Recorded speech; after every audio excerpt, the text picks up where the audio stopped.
En 2015, on présente la mission, la raison d'être d'André Filion de la façon suivante. OK?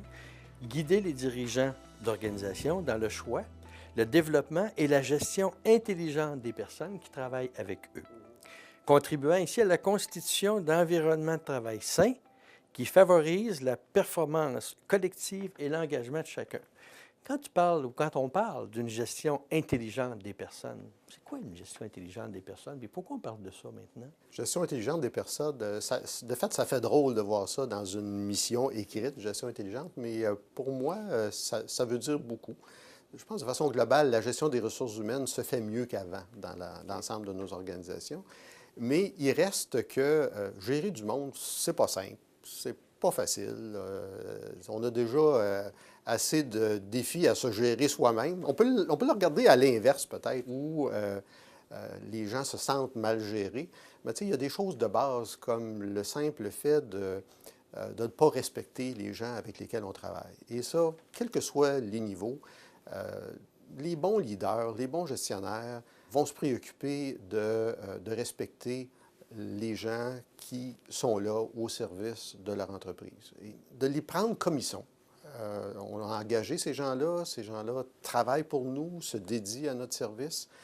Chacun a ses forces, chacun a ses faiblesses.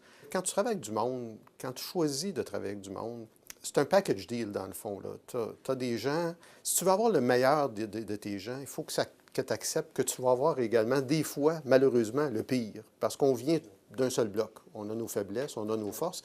Puis même si chacun d'entre nous, on cherche à se développer et à être meilleur, on demeure qui on est à la base. Des gens qui comprennent cette réalité-là, et pas juste de façon conceptuelle, mais qui sont capables de par leurs gestes, de par leurs actions quotidiennes, qui sont capables de reconnaître et de respecter les différences individuelles, de les apprécier, de former leurs équipes d'une façon qui va permettre à une certaine complémentarité.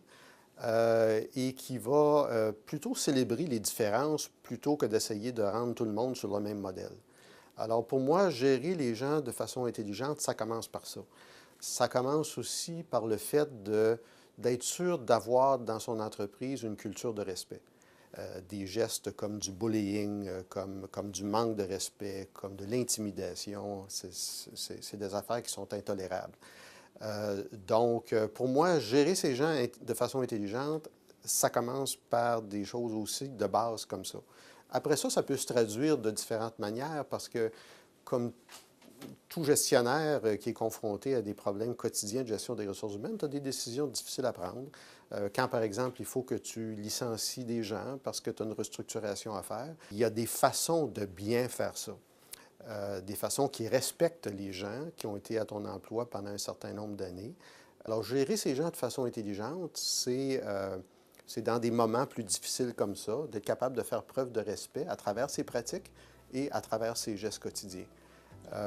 Gérer ces gens de façon intelligente, c'est de choisir des gestionnaires qui ont une sensibilité aux personnes et qui vont être capables, dans leur gestion quotidienne, de refléter les valeurs de l'organisation.